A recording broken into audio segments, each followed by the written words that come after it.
Ushkiri Baragere Sofa, Rebraze Kerebadere Bosikea, Remaloge de Sifeli, Ushko Reba Laketa, Ibarago dosi Prekeleketa, Manere Bababosa, Irababoshi, Kiribrigara Basa, Ese Prekelekata Brokelegete, Zumara Baba, Sekerebele Berege, Undere Baba, Koro Brokelekete, Rimara Barabara, Rababa, Glory Giribara, Koshia Baba Gerebrekelekete, Rimara Prekelekete, Brokelekasaka. Inda Raboyi Kibrikala Kasoya, Zumare Brekele Mandere Bossi, Zubaba, Brokiri Biriga, La Brandori, La Sobo, Kibrikalanka, Rosibiri, Ushki Biriga, Mandere Bossaka Yamare, Librangolo Bossa Irashike, Ramandere Brukiri Biriga Basansu, Ika Baba Bossa, La Brandere Bossa Kere Bushite, Robudi, Yosaka Yabarosa, Andori, Indere Bossaka. Le Bracalapa de Suka, Yoshike Pelekenta Gloria, Rindo Robo Sakata, Yashaka Baba, Mandere Bruvi, Ibregele Bosa, Yabashike Brekelanga, Yosia Baba, Yabala Gira Brokele, Ibaba Grossi Pekete, Yababa Sukuribriga, La Pigo Bosaya Maria, Galagele, Yoshike Beke, Yapasukuribrigele Basa, Yasa, Yakapuki.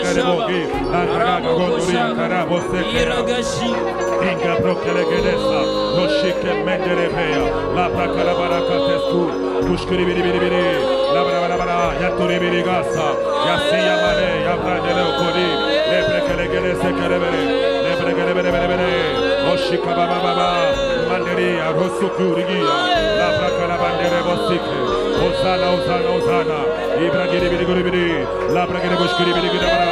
Yatoria Kandori Bekese Bekeleberega Kandoria Maso Maraki de Gedepa La Brakele Gede Suka Yoshike Pe La Kundere Breka La Bakala Katakese Zumala Mamalu Brigiri Birigi Yoshike Be Kabado Brigiri Manayosa Ahaha Osukuri Biriga Mandere Baya Sepea Ayabodo Sukuri Biriga. Merci Seigneur. Merci le roi. Merci Saint-Esprit. Merci Adonai. Merci le Dieu de victoire. Merci le Père qui enseigne. Merci le Seigneur qui fait du bien. Merci l'auteur de ce ministère. Le Seigneur, l'Ouria Bassa, l'Obrika, le bon berger, nous te cueillons. Nous te disons bienvenue au milieu de nous. Bienvenue Saint-Esprit. Bienvenue Saint-Esprit. Bienvenue Saint-Esprit. Bienvenue Saint-Esprit. Bienvenue Saint-Esprit. Prends ta place. Sois dans ton aise au milieu de nous. Sois à l'aise au milieu de nous. Sois à l'aise au milieu de nous. Au-delà de mes faibles mots, fais, dis, parle, prophétise, démontre, oh Dieu, ce que toi tu avais destiné avant la fondation du monde. Illumine les esprits. Rabasaka, ouvre les yeux, ouvre l'entendement. Permets, oh Dieu, au plus grand, au plus sage, au plus haut et faible, au plus haut de papa, au précara faible, de comprendre les portées, Yahweh papa, des brossards, des profondeurs de Dieu. Nous t'élevons vraiment, nous te célébrons, nous te magnifions. Merci Seigneur. Merci Saint-Esprit. Merci Saint-Esprit. Saint-Esprit, prends ta place. Sois à l'aise au milieu de nous, Saint-Esprit. Conforme-toi à ton programme et non à notre programme. Que seuls tes mots soient libérés au travers de ma bouche et non pas mes mots. Tu as dit, ouvre ta bouche, je la remplirai. Seigneur, je te prête ma bouche encore ce soir, afin que tu la remplisses de tes mots. Et permets que chaque parole qui vient de toi dans ma bouche soit vérité. Permets que chaque explication puisse communiquer la vie et non la mort. Je prie, Saint-Esprit, remplis ces lieux. Interprète encore ce message à chaque cœur. Que même les moins âgés dans la foi comprennent, les plus instruits dans la foi saisissent ce que l'Esprit dit aux églises. Père, je prie que ce message aille dans les profondeurs de nos vies et puisse révolutionner nos cœurs. Adonai, nous nous humilions devant toi. je m'efface afin que toi tu apparaisses. Saint-Esprit, c'est ton temps. Saint-Esprit, c'est ton moment. Saint-Esprit, c'est à toi que nous venons nous mettre à tes pieds pour apprendre. Merci Seigneur. Merci. Dispose nos esprits et nos âmes. Au nom de Jésus. Et ensemble avec les rachetés, nous accueillons le Saint-Esprit en l'applaudissant très fort.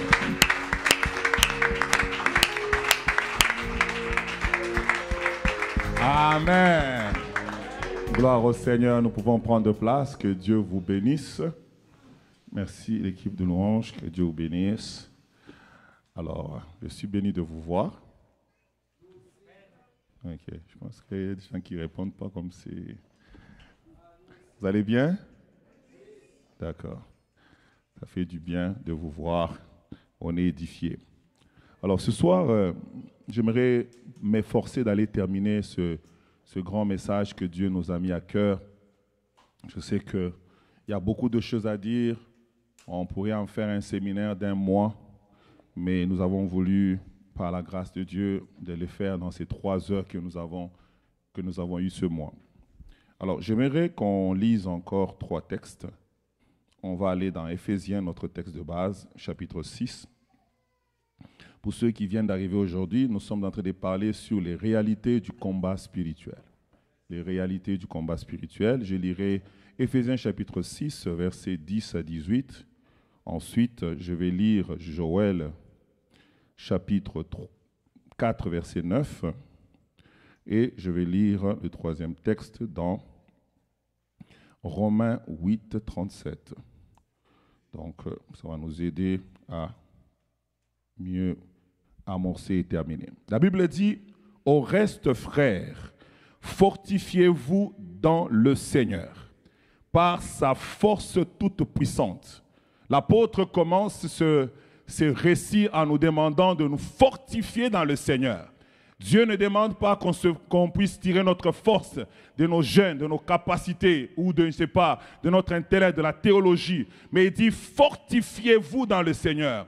Dans le combat spirituel, la chose qui est plus importante, c'est que nous soyons d'abord à l'intérieur forts avant de pouvoir faire quoi que ce soit à l'extérieur. Il dit, fortifiez-vous dans le Seigneur. C'est l'une des choses que nous négligeons. On a vu, je pense, les mois passés, on a dit que nous devons être puissamment fortifiés dans notre homme intérieur. Si ton homme intérieur est faible, même si ton homme extérieur a des titres, tu seras faible sur le plan de l'esprit. C'est pourquoi tu as besoin, j'ai besoin d'être constamment fortifié dans notre homme intérieur. Et c'est ce que l'apôtre nous dit. Et cela n'est pas fait par nos propres forces. Il dit par sa force toute puissante. C'est-à-dire on doit tirer notre force dans le Saint-Esprit. Tu dois chercher le Saint-Esprit. Je dois chercher le Saint-Esprit pour que le Saint-Esprit fortifie mon homme intérieur. Que tu sois fort dans ton intérieur, que ton esprit soit fort. Non pas seulement que tu aies un CV, que ça fait 40 ans que tu pries, mais que tu puisses avoir un homme intérieur fortifié, un homme intérieur restauré, un homme intérieur fort, capable à ce que même quand tu dors, quand l'ennemi t'attaque, il te trouve d'attaque.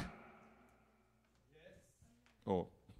Même quand tu dors et que l'ennemi t'attaque, qu'il puisse te trouver d'attaque. C'est très important. Parce que des fois, les gens sont plus spirituels quand ils sont réveillés. Mais quand ils dorment, on les gagne. On les étrangle, on les bat, et puis ils n'ont pas ce qu'ils dorment. Et puis quand ils vont se réveiller, là maintenant tu vas voir, je vais maintenant faire. Non, non. Le combat spirituel ne doit pas seulement être à ton avantage quand tu as les yeux ouverts. Ça doit être à ton avantage même quand tu as les yeux fermés. Ça doit être à ton avantage même quand tu ne jeûnes pas. Ça doit être ton avantage même quand tu es au travail en train de travailler et que l'ennemi t'attaque. Quand il vient vers toi, il faut que lui-même, il tombe sous son pouvoir. C'est ça le combat spirituel. Le combat spirituel, ce n'est pas seulement quand tu fais 3 jours de jeûne, je chasse, je chasse. C'est un aspect du combat spirituel. Mais le diable n'est pas stupide pour t'attaquer seulement quand toi tu es fort. La Bible dit, il a dit à Israël que si Israël nous a gagné dans la plaine, nous allons l'attaquer dans la vallée. Donc le diable est aussi intelligent dans la manière d'attaquer quelqu'un. Il n'attaque pas seulement quand tu es jeune. Il ne va pas attendre que tu sois seulement en train de prier 4 heures. il va attendre même dans ton temps de repos. Mais le problème, est-ce que ton esprit est fort?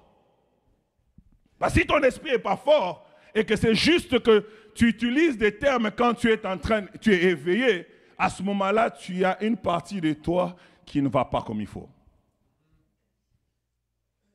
Et là, une des choses qu'on a échangé avec Papa Cyril, que j'aimerais aussi dire qui est important, quand vous regardez, on peut mettre mon armure s'il vous plaît, quand vous regardez l'armure que Dieu a donnée, vous allez voir que l'armure est toujours en avant. On n'a rien pourvu pour en arrière. En fait, ce qu'on veut dire ceci, si tu tournes le dos au diable, tu deviens sa proie. On doit être toujours dans la position de l'offensif et non pas dans la position en train de fuir le diable. Non, je ne veux pas, je te laisse. Quand tu te mets dans cette position-là, il va bien te corriger. Il va bien terminer parce qu'il n'y a rien en arrière de toi qu'on a pourvu par rapport à ça. Le bouclier est en avant. Le cuirasse de juste est en avant. Tout ce que tu vas utiliser, l'épée pour arrêter, ils sont en avant. Mais si tu tournes le dos à l'ennemi, tu deviens sa proie sans autre forme de procès. La Bible dit, revêtez-vous de toutes les armes de Dieu, afin de pouvoir tenir ferme contre les ruses du diable. Là, ce texte nous enseigne que le diable a des ruses. Il a des ruses, pourquoi? Parce qu'il a été vaincu. Il a des ruses, pourquoi? Parce qu'il a été désarmé. La Bible dit dans Colossiens, il a été dépouillé. Il n'a plus des armes. Alors, pour être capable de pouvoir être en mesure d'avoir le contrôle sur les chrétiens et de les gagner tout en étant désarmé, il utilise ce qu'on appelle les ruses. Si vous êtes amateur de films comme moi, vous avez déjà vu des gens qui sont, on arrête les responsables, je ne sais pas, des Hells Angels, ils se trouvent en prison, mais ils tuent les gens. Il est en prison, mais il peut contrôler ceux qui sont dehors pour qu'ils fassent faire ce qu'il veut.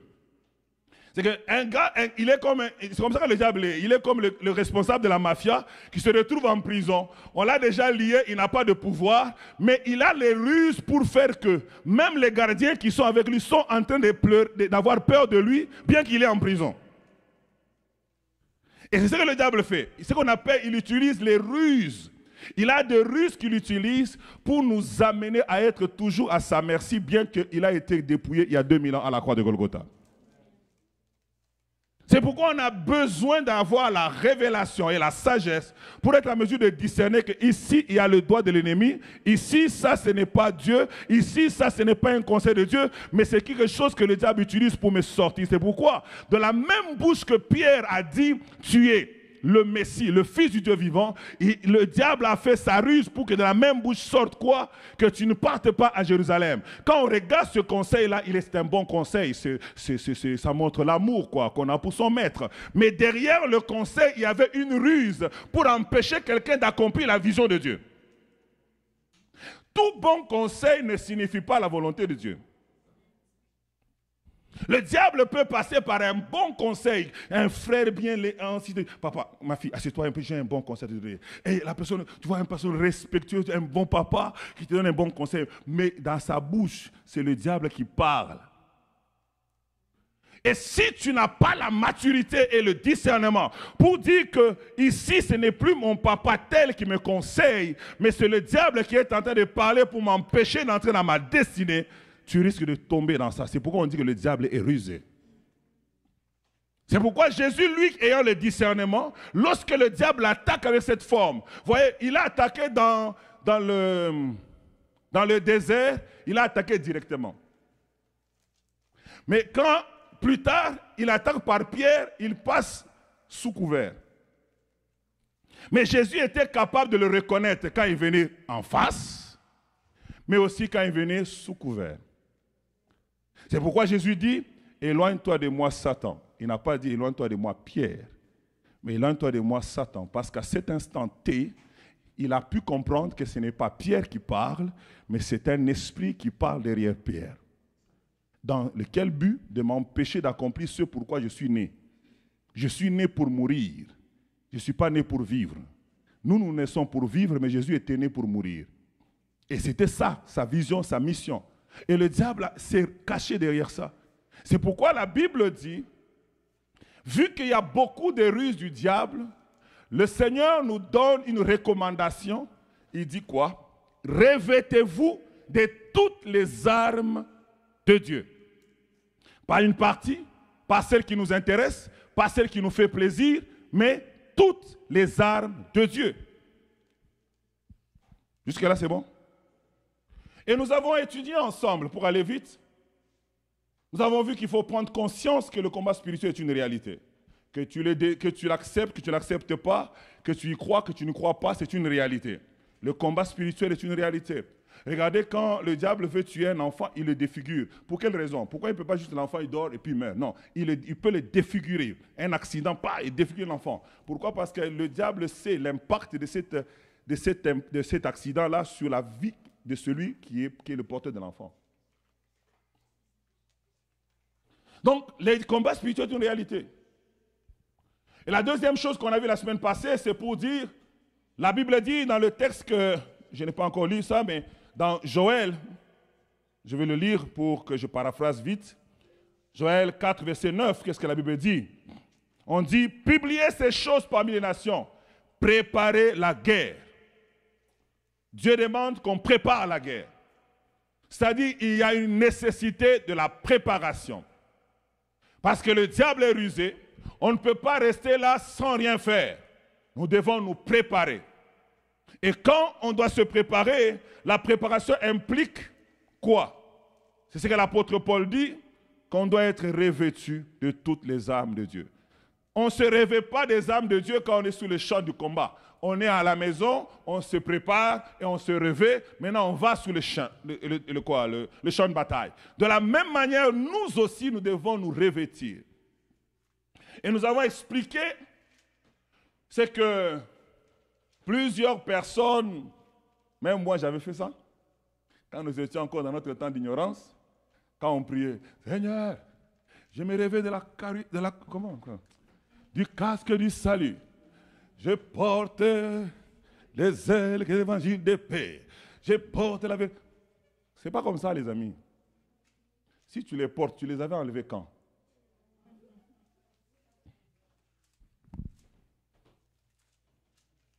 Nous tous, presque, pas vous, peut-être toi tu te connaissais déjà, tu étais bien instruit, quoi, que Dieu te bénisse. Mais nous tous, quand on a commencé les choses de Dieu, on faisait ça.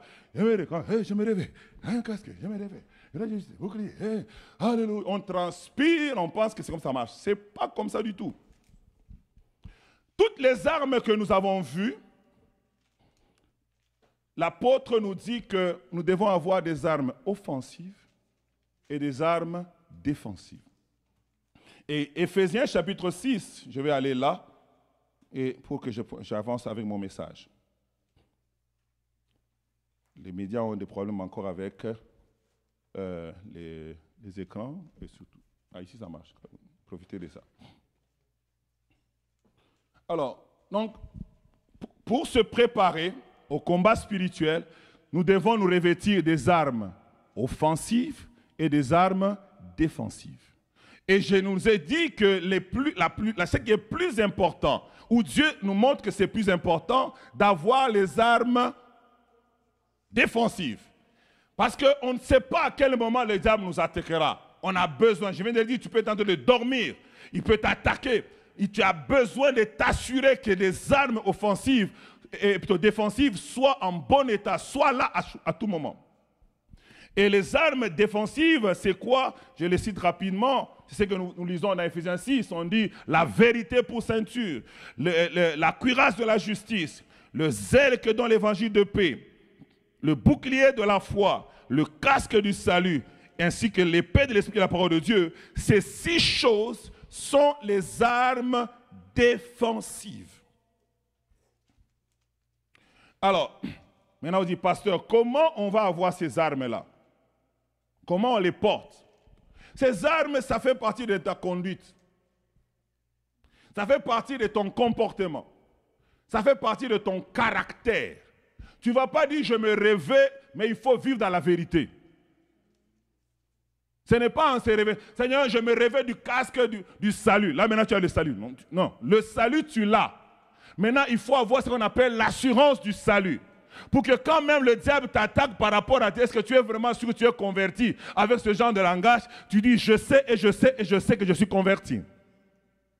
C'est cette assurance que tu dois avoir. Lorsque tu portes cette assurance matin, midi, soir, peu importe ce que le diable peut dire, là tu as revêtu le casque du salut. Ce n'est pas une prière, mais c'est une attitude à avoir.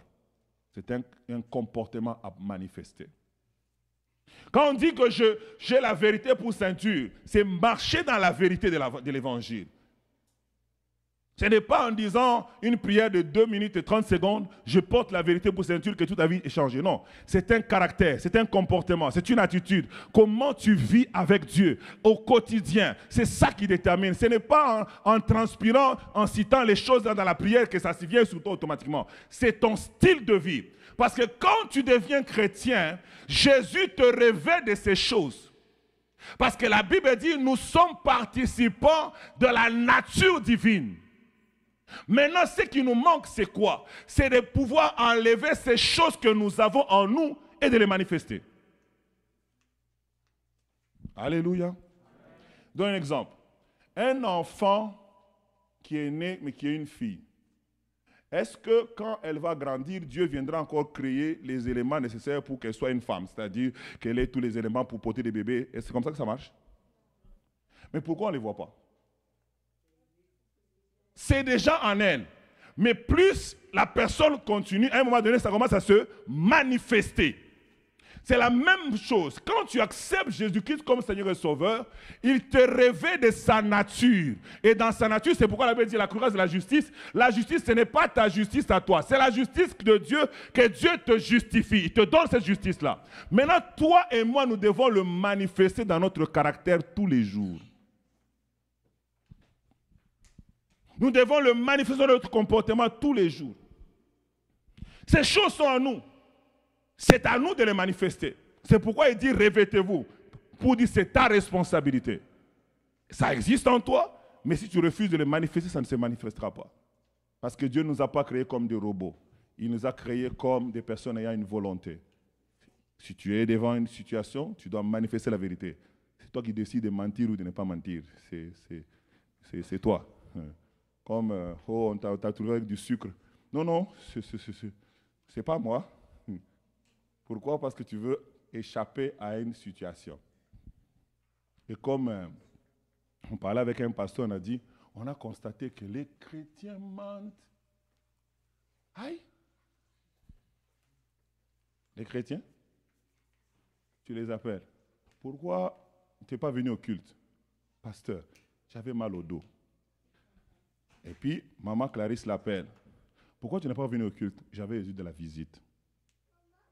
C'est le même chrétien qui vient de mentir au pasteur et qui vient de dire une autre version. Je ne sais même pas la version qu'il a dit à maman Clarisse si c'est bon. C'est que, et dès que tu vis une vie comme ça, tu es en train de sortir de ta position de vainqueur. Parce que c'est une chose de position. Tu quittes ta position de vainqueur, tu n'es plus revêtu de la vérité.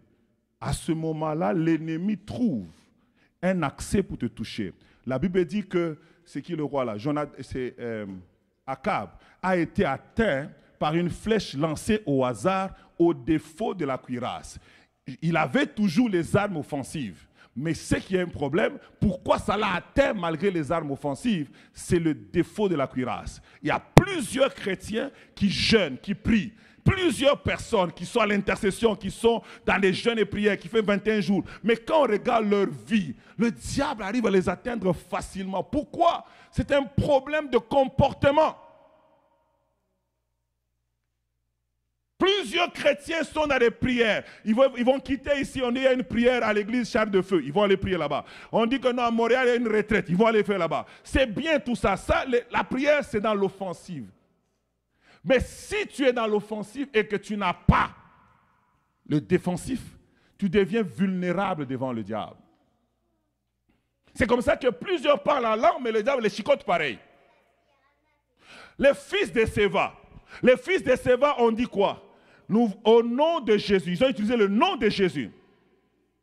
Une arme offensive. Au nom de Jésus-Christ que Paul prêche. Qu'est-ce qu'on leur a dit? Nous connaissons Jésus. Nous connaissons Paul. Mais vous, qui êtes-vous? On n'a pas dit qu'avez-vous. On a dit quoi? Qui êtes-vous? C'est que le diable regarde qui es-tu. Et c'est ce que je nous ai parlé la fois passée. J'ai dit que dans le monde spirituel, il y a la loi de regarder d'abord qui, avant de regarder ce que tu amènes. Genèse chapitre 4, versets 4 à 5, la Bible dit quoi? L'Éternel agréa d'abord quoi? Abel et son offrande. De la même manière, le diable aussi regarde. C'est comme ça que ça marche dans le monde spirituel. Si d'abord tu n'es pas et que tu apportes, tu risques d'avoir une gifle. Il faut que tu sois. C'est pourquoi j'insiste beaucoup sur ces armes défensives. Je vais brosser les armes offensives parce que les armes offensives, vous connaissez, vous les faites tous les jours. Mais le problème, c'est que nous avons des problèmes parmi les chrétiens parce que nous négligeons les armes défensives. Nous négligeons ces choses. Et on vient à l'église, on prie, quand il y a une prière, la chorale chante, Adonai, là tout le monde, au nom de Jésus, au nom de Jésus. Ah. Le diable dit, ok, toi tu as fait au Adonai là-bas.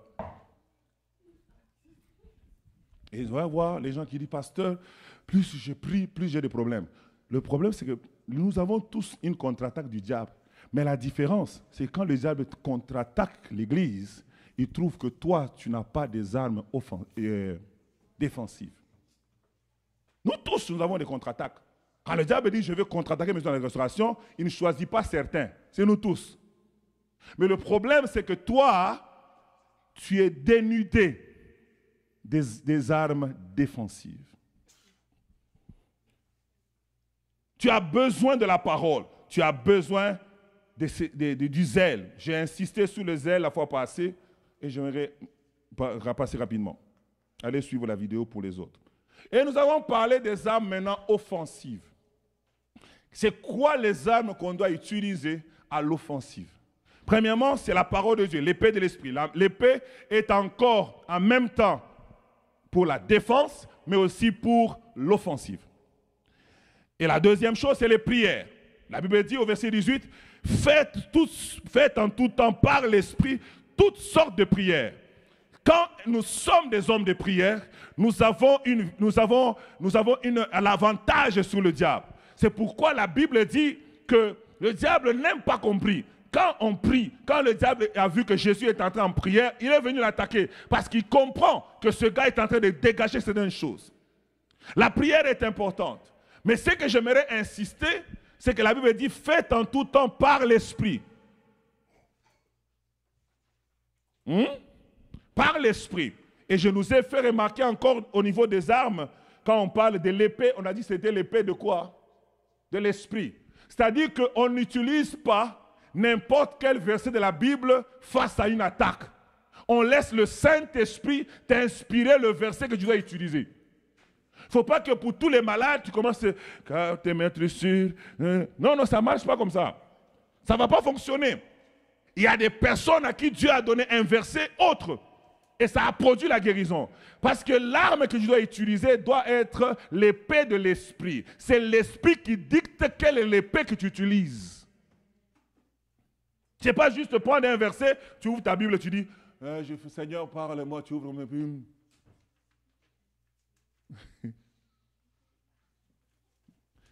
Il y a des gens qui ont fait ça. Ils disent, Judas alla se pendre. Non, ça c'est le nom de Jésus. Ce que tu as à faire, fais-le promptement. Ils ont refusé de croire. Donc, il ne faut pas utiliser cette méthode-là. Le Saint-Esprit, quand tu viens en communion avec lui, va te donner le verset qu'il faut. Il peut donner un verset qui n'arrive, même dans Deutéronome, il peut donner un verset dans Deutéronome. Tu dis, je suis en train de prier pour la guérison. Il peut donner un verset qui ne semble pas avoir du sens, mais c'est un verset qui va agir pour ton cas, pour ta situation.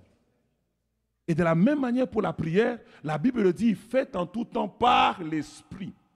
C'est-à-dire que ce n'est pas juste, non, je me lève, non. L'Esprit de Dieu peut te dire, pour cette situation-là, ne chasse pas les démons, commence à rendre grâce. Alors toi, non, moi je suis habitué, non, en tout cas, avec les combats que je sens, il faut, non, rends grâce. Pour que Jéricho, les murailles de Jéricho tombent, on n'avait pas besoin des arbres, on avait besoin des chantres. Est-ce que monsieur? Pour que, quand Josaphat, quand il devait aller se battre, ils ont consulté Dieu. Dieu a dit, pas besoin d'avoir des guerriers en avant, mettez la chorale. Si nous utilisons le Saint-Esprit pour nous dire quel genre de prière on doit faire face à tous les combats que nous avons, nous serons capables d'avoir la victoire. Le problème, c'est que nous sommes mécaniques. Nous sommes en train de nous confier sur nos exploits passés. Quand j'avais ce genre de problème en 1985, mon père avait décrété 3 jours de jeûne. Alors, vu que, étant donné qu'aujourd'hui, j'ai aussi un problème similaire, je vais aussi décréter quoi? 3 jours de jeûne. Tu vas maigrir, tu n'auras rien. Pourquoi? Parce que là, tu te confies dans la méthode, au lieu de te confier dans le Dieu de la méthode. C'est ça le problème. Parce que le Saint-Esprit n'aime pas qu'on se confie dans la méthode. Il veut qu'on se confie dans le Dieu de la méthode. Il faut que ta force tire du Saint-Esprit. C'est lui qui va te dire, dors par terre pendant 1 mois. Ah, je dors par terre pendant 1 mois. Il peut te dire, va à l'église, commence à veiller. Tu fais ça. Mais les sortes de prières doivent être guidées par le Saint-Esprit. La 3e arme offensive, c'est le sang de l'agneau. Le sang de l'agneau. La Bible dit, ils l'ont vaincu à cause du sang de l'agneau. Nous devons avoir cette habitude d'appliquer le sang de l'agneau. De dire, je te présente le sang, ou je mets ma vie dans le sang de Jésus. De la même manière que Dieu a demandé que le sang soit mis sur le linteau de la porte en Égypte, que quand l'ange de la mort passera, qu'il ne puisse pas être à mesure de pouvoir tuer les premiers-nés des enfants d'Israël. De la même manière, quand nous appliquons le sang sur notre vie, sur notre maison, sur nos entreprises, ça fait une arme offensive contre l'ennemi. Quand il vient, il ne peut pas. Il est vaincu juste en voyant le sang parce que ça lui rappelle sa défaite à la croix de Golgotha. On a besoin de faire ces choses. Aujourd'hui, il y a beaucoup de débats théologiques là-dessus. Il y a des gens, non, vous savez, écoute, ça ne sert à rien, quoi. Bon, écoute, nous qui faisons la délivrance, on sait que c'est encore d'actualité, cette affaire. Si tu pries, par moment, tu peux sentir une conviction de dire, ok, je vais prier, je mets le sang de Jésus sur toi. Les démons commencent à partir. C'est une arme offensive. Vous devez vous confier dans la puissance du sang de l'agneau. La Bible dit, je pense dans Hébreux 2, 14, si j'ai bonne mémoire, la Bible dit, puisque les enfants participent à la chair et au sang, et comme il y a participé lui-même, afin de rendre impuissant celui qui a le pouvoir de la mort, c'est-à-dire le diable. Donc, il y a le sang de Jésus est une force que Dieu nous a donnée. Est une arme puissante que Dieu nous a donnée, de pouvoir brandir contre l'ennemi et il va rien faire. Alléluia. Et la dernière arme offensive, c'est la parole de leur témoignage. La parole de leur témoignage. Il faut que tu parles. Et on parle de quoi? C'est témoigner de ce que Christ a fait de nous. C'est témoigner ce que nous sommes en Jésus. C'est-à-dire que quand on chantait, vous vous rappelez les chants, je suis la tête et non la queue.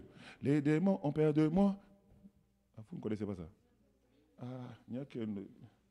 Maman ne connaît pas? Ah, ok. Papa François, toi aussi tu ne connais pas? Ah, ok. Au moins j'ai câblé quelqu'un. Donc, les paroles de ces chants sont en train de montrer, quand on dit les paroles de notre témoignage. C'est-à-dire, je témoigne au diable ce que je suis maintenant en Christ. Je suis en train de le dire que tu ne mourras pas parce que je suis né de nouveau. Je suis un enfant de Dieu. Je suis la tête et non la queue. Je suis le premier et je ne serai jamais le dernier. Plus tu déclares les paroles, on ne déclare pas les paroles que tu veux, mais on déclare les paroles de ce que tu es devenu en Christ. Souvent, les gens prennent juste des paroles pour déclarer. Non, je suis le champion. C'est bien beau. C'est écrit où? C'est sur base de quoi? Ce n'est pas on dit quoi? La positivité. Non. Ce n'est pas déclarer les choses positives. Non. C'est déclarer les réalités de ce que nous sommes en Christ. Si tu déclares seulement que moi, je vais me marier c'est pas ça. Le diable n'a pas peur de ça. Le diable a peur de ce que Dieu a fait de toi. Et quand tu es conscient de cela et que tu le déclares, le diable perd sa force. C'est comme ça que plusieurs personnes, le diable les gagne. Parce qu'il commence par dire, Dieu a-t-il réellement dit? Au fait, il veut te faire douter de ce que tu es. Mais si tu es capable de lui dire, tu ne mourras pas, je suis né de nouveau, je suis une personne changée. Et il te rappelle, non, toi tu as voté 4 fois, il dit, celle qui a voté 4 fois, elle est morte. Moi je suis né de nouveau, transformé, sanctifié, régénéré, renouvelé. Quand tu dis ces choses comme ça, le diable il a peur. Mais le problème c'est que plusieurs chrétiens ne sont pas conscients de qui ils sont en Christ. Et ils témoignent autre chose. On dit, c'est les paroles de leur témoignage. C'est mon témoignage de quoi? De ce que j'ai vécu. C'est ça le témoignage. J'ai vécu quelque chose. J'ai vécu un changement. J'ai vécu une transformation. Je ne suis pas la même personne. J'ai l'autorité en Jésus. Je suis plus que vainqueur. Quand tu commences à témoigner ces choses, même le ciel est là pour t'appuyer parce que le ciel est d'accord avec le témoignage qui sort de ta bouche. Quand tu déclares ces choses, l'enfer comprend que celui-ci a compris qu'en Christ, il est une nouvelle création. En Christ, une nouvelle créature. Et les démons commencent à rentrer parce qu'ils ont compris qui tu es. Plusieurs personnes sont à l'église, ils se confient au pasteur, mais ils n'ont pas confiance à qui ils sont. Non, pasteur, tu peux juste venir avec moi? Non, non. Quand tu sais qui tu es, tu peux dormir même si, comme nous on était à l'internat, le prophète Jogas avait dit ici, on dormait les lits collés comme les chaises comme ça là. Et on étranglait les gens. Et quand on étranglait les gens savaient que non, ça c'est un chrétien. Il va sortir de là où il vient coller son lit à côté de toi. Pensant que l'esprit qui étranglait les gens va fuir. L'esprit aussi, il vient, on pouvait dormir comme ça, on est collé. Des fois même, on colle comme ça et puis c'est comme si on devient un seul lit. Donc vraiment proche. Il dit, moi je suis proche de l'onction. On va étrangler le voisin. On me saute, on étrangle l'autre. Parce que le problème, ce n'est pas un problème d'un état physique. C'est un problème de qui je suis devenu en Jésus. Nous devons être en mesure de comprendre. Est-ce que tu connais qui tu es? Si tu connais, tu as des choses que tu peux dire, non, ça ne m'arrivera pas. Ça ne m'arrivera pas. Un jour, quelqu'un a profité pour Jogas, lui a dit, je pense qu'il allait connaître un accident, si j'ai oublié la prophétie, quelque chose comme il connaît un accident, il dit, ça ne va pas m'arriver. Il dit, non, j'ai vu ça, ça ne va pas m'arriver. Il n'a pas compris. Au fait, le prophète a voulu lui faire comprendre que je sais où je me tiens et je sais les promesses que Dieu m'a faites. Donc, ce que tu viens de dire, tu as vu peut-être. C'est peut-être vrai. C'est peut-être ce que le diable complote. Mais ce qui est certain, ça n'arrivera pas.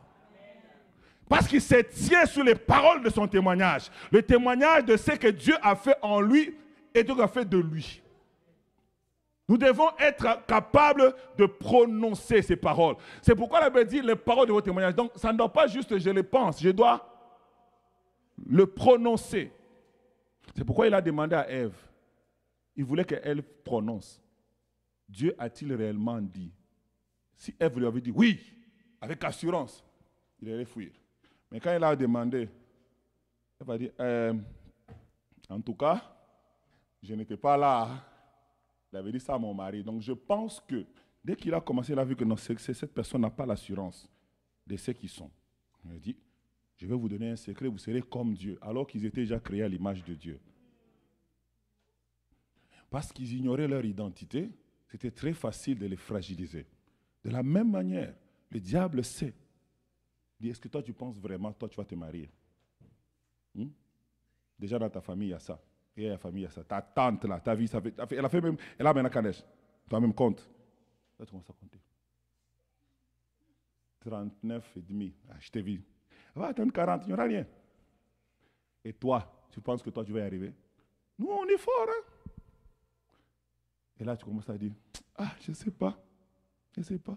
C'est le moment où tu ouvres ta bouche. Tu dis, Satan, tais-toi! Je suis un enfant de Dieu. Je viens de cette famille, mais je ne suis pas de cette famille. Je suis né de nouveau. J'ai une nouvelle création. Ma vie est en Christ cachée en Dieu dans les lieux célestes. Tu n'as pas d'autorité à me toucher. Tu n'as pas de capacité. Tu commences à dire, toute âme forgée contre moi est sans effet. Quand tu déclares ces choses-là, le diable dit, non, ce petit a compris.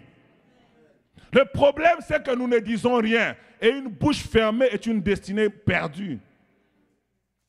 Ouvre ta bouche et déclare. Ils l'ont vaincu à cause de la parole de leur témoignage. Face aux circonstances, face aux événements, qu'est-ce que tu témoignes?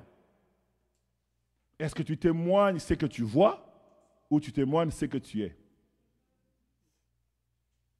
C'est très important. Plusieurs sont définis par les circonstances, au lieu de les laisser définir par ce que Dieu a dit qu'ils sont. Entre nous, chez nous, dans notre famille, il y a même des gens qui disent ma maladie. Nous, chez nous, là, on a toujours la tuberculose. Nous tous, de père en fils, nous sommes comme ça. Quand tu dis ça, le diable dit alléluia. Il t'aide même.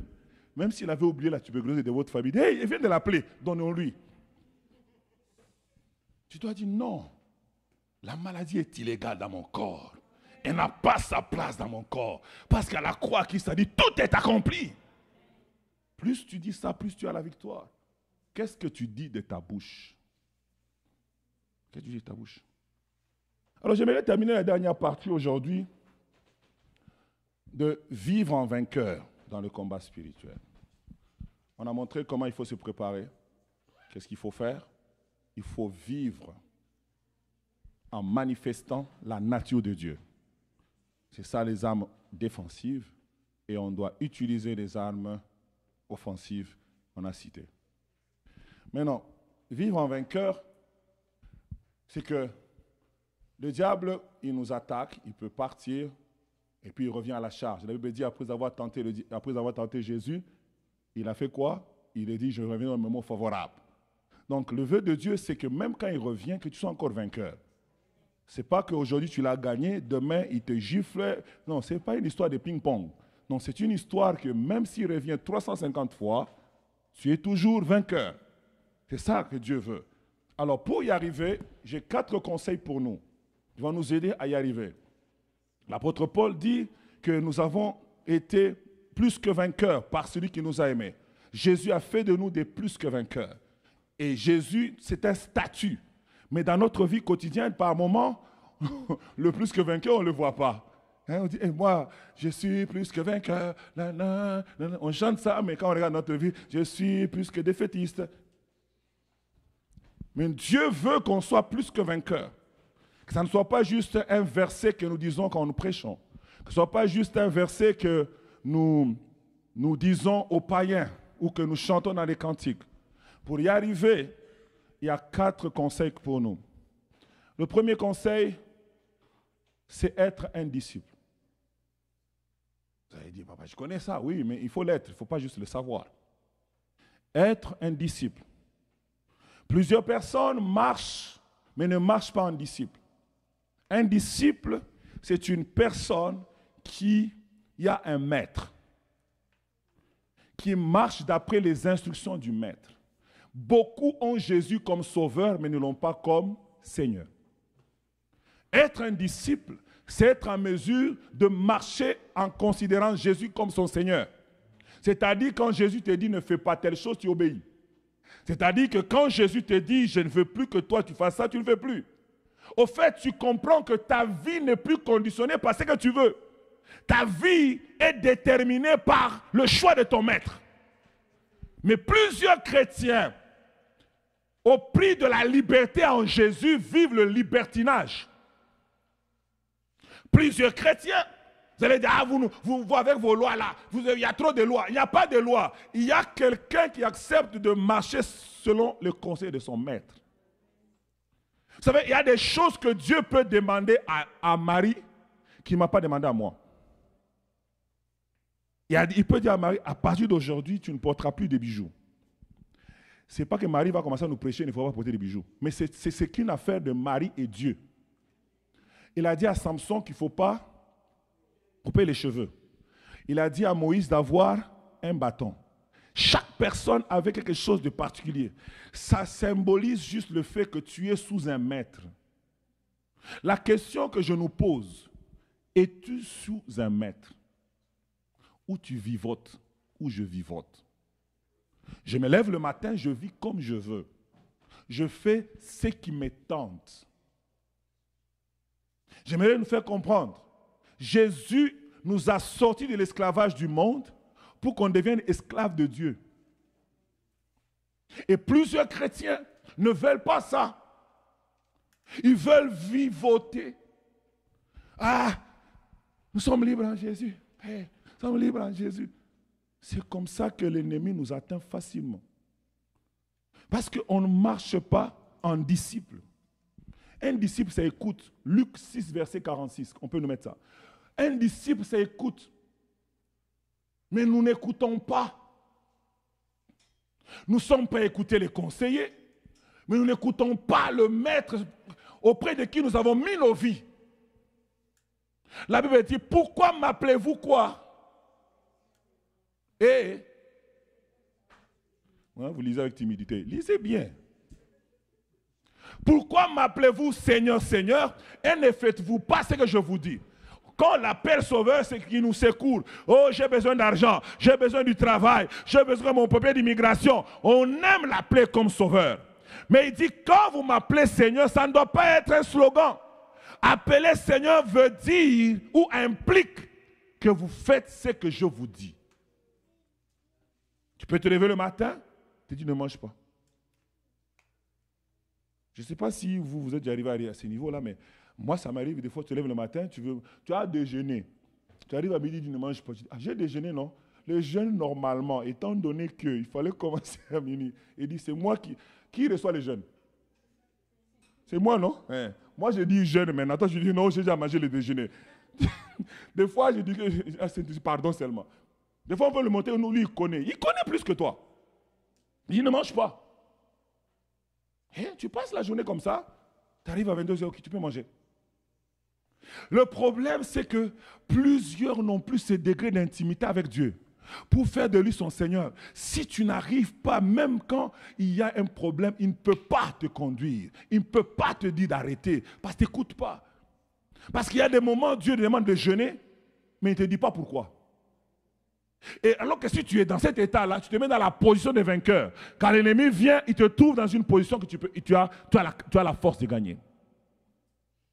Il y a un homme de Dieu qui je pense que je l'ai déjà dit ici, il est parti, Dieu l'utilisait puissamment, on était jeunes, il avait comme dans les 16 ans à cette époque, Dieu l'utilisait, les goitres disparaissaient chez nous. Dieu l'utilisait, la puissance de Dieu. Il a quitté notre ville là où on étudiait, il est parti dans une autre ville, il a fait des grandes choses. Et puis il est parti à Kinshasa, il a fait des grandes choses. Il a traversé, il est allé au Congo, Brazza. Dieu l'a utilisé, mon frère. Power! Quand il finit sa dernière croisade, Dieu lui dit, fils, avant de traverser, prends, je ne sais plus, il lui a dit comme quelques jours de jeûne. Il lui a donné ce jour. Il était tellement fatigué. Et comme les gens venaient le voir souvent, il dit, je vais aller jeûner à Kinshasa. Le Saint-Esprit n'a rien dit. Il a pris, il a dit bye, il a pris ce qu'il a traversé. Quand il arrive à Kinshasa comme ça, tout le monde dit, hé, l'homme de Dieu, on a appris le feu. Séminaire chez nous. Il dit non, je dois rentrer à Colosie. Il dit non, non, non, papa, tu vas quitter vraiment, tu ne nous bénis pas, vraiment. Il entre dans les séminaires. Il fait les séminaires. La gloire de Dieu est là. Il descend au Lubumbashi. Le Saint-Esprit dit, jeûne comme je t'ai dit. Je vais jeûner. On lui donne encore un autre travail. 3 jours de séminaire. Power! Il va à Kambove. C'est là, j'étais chez lui. Il arrive là. Il dit, je vais jeûner quand je serai chez nous. Il arrive comme ça. Oh, il dit non, quand même.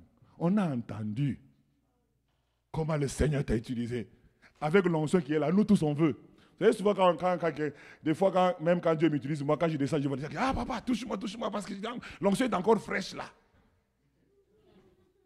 Lui aussi, l'onction est encore fraîche. Il accepte, il travaille. Le jour qu'il travaille dans sa ville, Il dit lui-même, ça il nous témoigne nous après. Il dit, quand j'étais en train de prêcher, je prêchais à un moment donné, je regarde, une sœur venait d'entrer. Quand la sœur est entrée, il dit, Thierry, j'ai senti dans mon corps que je commence à tomber. Juste à regarder la sœur là. Il a fini de prêcher.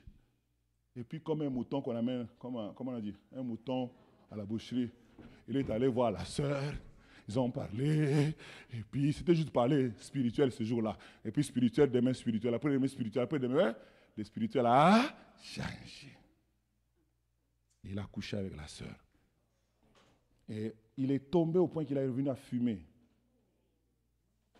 Nous bénissons Dieu aujourd'hui, il est rentré. Papa réussit l'a aidé à le restaurer. Mais il a fait un temps. Au fait, il nous a dit, j'ai appris cette leçon-là de lui. Il était déjà tombé, mais il nous apprenait. Il dit, Thierry, quand Dieu te dit une chose, obéis-la. Même si tu ne comprends pas, Thierry. Il dit, je comprends maintenant, si j'avais jeûné, c'était rien. Si j'avais juste jeûné, je suis sûr que j'allais échapper à tout ça.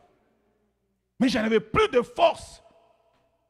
Si je vois toujours des sœurs entrer, je prêche, je vois toujours des sœurs à l'église. Mais ce jour-là, cette sœur, quand elle est entrée, elle avait un power. Vis en disciple. Vis en disciple. Sois un disciple. Sois un disciple. Dans le mot disciple, il y a aussi le mot, je dis la première chose qui est, on est soumis à un maître, mais il y a aussi le deuxième mot, c'est la discipline. La discipline, plusieurs chrétiens n'arrivent pas à vivre en vainqueur par manque de discipline. Nous devons travailler que ces deux choses, être capable d'écouter le maître et de faire ce qu'il veut, et la deuxième chose, être discipliné. Discipliné dans nos prières, discipliné dans nos temps de prière, discipliné dans la méditation de la parole de Dieu, discipliné dans nos actions, discipliné dans nos paroles, discipliné dans les choses que nous disons, discipliné même le jour des deuils. On ne pleure pas comme un païen. Vous savez, il y a des chrétiens quand même leur mère est morte. Hey, prends-moi aussi, je vais aller. Vous savez ce que tu fais? Tu te vends. L'esprit de mort te prend aussi. Après, là, parce que je ne vois pas depuis la mort de ma mère, je vois toujours des cercueils, je vois, on m'appelle. Mais tu l'avais appelé quand tu pleurais, non? Pleure avec discipline. Il faut pleurer en désordre comme une païenne, là. Non, tu pleures avec discipline. Même si ton mari, il est mort, là, pleure avec discipline. Faut pas, oh, qu'est-ce que je vais devenir sans toi? Tu as Jésus. Vaut mieux, il fallait que ce soit moi à ta place. Eh? On entend. On en entend. Pleure avec discipline. Pleure avec discipline. Parce que la Bible dit, la mort et la vie sont au pouvoir de la langue. Tu es en train d'appeler la mort toi-même dans la maison. Je te dis, je ne comprends pas. Depuis un temps, les attaques, ta bouche n'est pas disciplinée. Elle dit n'importe quoi. Elle prononce n'importe quoi. N'importe quoi. C'est comme des filles qui disent, en tout cas, moi, je ne pourrais jamais rester avec un seul homme. Vraiment, je ne pourrais pas. Je ne pourrais pas. Tu serais impudique. Même quand tu vas te marier là, ça ne te suffira pas. Beaucoup de filles, je les ai entendues, des jeunes filles. En tout cas, pasteur, moi, je ne sais pas. Moi, je ne sais pas vraiment, je vais rester comme ça jusqu'à mon mariage. Je ne pourrais pas. Quand tu déclares comme ça, là, tu ne pourras pas. Il y aura un garçon qui viendra chrétien en plus et vous allez coucher ensemble. Parce que tu attires ces choses-là. Alléluia. Sois disciple. Discipliné, écoutant le maître. Discipliné, écoutant le maître. Le maître sait quand il faut dire stop. Le maître sait. Imaginez-vous si Abraham, quand il n'avait pas cette capacité d'écouter le maître, quand il a mis son fils sur l'autel, il a pris le couteau et il a fait ça. À cet instant-là, le ciel a dit, Abraham, si lui il était distrait comme nous, Il allait tuer son fils gratuitement. Des fois, nous, pour écouter, il faut dormir, ronfler. Là, j'ai écouté, Dieu m'a parlé. Non, on doit être instantané. Imagine, Abraham n'a pas dormi. Il était là, il dit, Seigneur, tu m'as dit que je dois offrir mon fils. Je te l'offre, Seigneur. Abraham! Seigneur, mais si c'était nous. Abraham! On a besoin d'écouter. Si vous lisez le livre de Hélène et Rebecca Brown, un jour, le diable avait déjà mis dans... C'est la radio ou l'appareil. Quand elle arrive à la maison, la femme là, elle veut allumer l'appareil de musique. Le Saint-Esprit dit, ne touche pas. Parce que si tu allumes, il y a quelque chose que l'Esprit a déjà mis. Parce qu'il faisait la délivrance de Hélène, qui était comme la femme de Satan. Et il faisait la délivrance. Vous pouvez lire le livre, il est venu libérer les captifs et tout ça. Mais moi, cette partie-là m'a toujours marqué. J'ai dit, imaginez-vous, si à l'instant là, elle n'avait pas écouté, et puis elle a pris play. Quand tu arrives chez toi, là, toi, tu veux mettre ta musique. J'aime trop ma musique. On a besoin d'être sensible au Saint-Esprit. Le Saint-Esprit. Vous savez, on raconte des témoignages, on dit, il y a des gens qui ne sont pas allés le 9, c'est quoi, le 11 septembre. Ils ne sont pas partis au travail parce que le Saint-Esprit leur a dit, ne parle pas. Mais si tu étais toi et moi là, on serait partis au travail. Et les deux tout le temps. Pourquoi? Parce que les chrétiens vivotent. La vie spirituelle est devenue comme une vie charnelle. On n'a aucun contact avec le Dieu des esprits. On marche, on vit, on fait des choses. Mais si tu viens en disciple, tu vas échapper beaucoup de combats. Tu vas gagner beaucoup de choses. Tu vas gagner beaucoup de choses. La deuxième chose, si tu veux vivre en vainqueur, c'est faire ta propre cure d'âme souvent. Faire ta propre cure d'âme souvent. Plusieurs personnes ne font pas leur cure d'âme. Cure d'âme, c'est quoi? C'est ce qu'on appelle, c'est une étude de ton âme. Tu dis, on est en train de déshabiller son âme. Qu'est-ce que je vois qui est récurrent dans ma vie? Quand vous allez faire ça devant le pasteur pour qu'on puisse prier pour vous, le pasteur vous pose la question, dis-moi, ou le pasteur ou le frère qui va faire ta cure d'âme, te demande, ok, mon frère, ma soeur, ok, raconte-moi les choses qui sont récurrentes chez toi, chez ton père, dans la famille de ton père, dans la famille de ta mère, pour qu'on puisse chasser, parce qu'on voit, ça peut être les liens ou les portes par lesquelles les démons entrent. Mais on n'a pas besoin de continuer à faire seulement par les pasteurs. Après, tu dois aussi faire toi-même. Si tu constates que depuis un certain moment, tu te fâches trop, tu n'as pas besoin que les pasteurs te le disent. Tu fais ta propre cure d'âme toi-même. Tu dis, je constate que je me fâche vite et trop. Alors, je vais faire quoi? Chasser l'esprit de colère qui commence à chercher à prendre emprise sur moi. Parce que cette négligence-là te rend faible devant l'ennemi. Tu n'as pas besoin de... Toi-même, tu fais ta cure d'âme. Plus tu fais ça, plus tu deviens vainqueur. Tu dis non, demain je vais jeûner une journée, ou je vais prier toute la nuit, ou je vais prier ce dernier temps pendant tout. Chaque jour je vais prier pour la colère, parce que la colère là me dérange.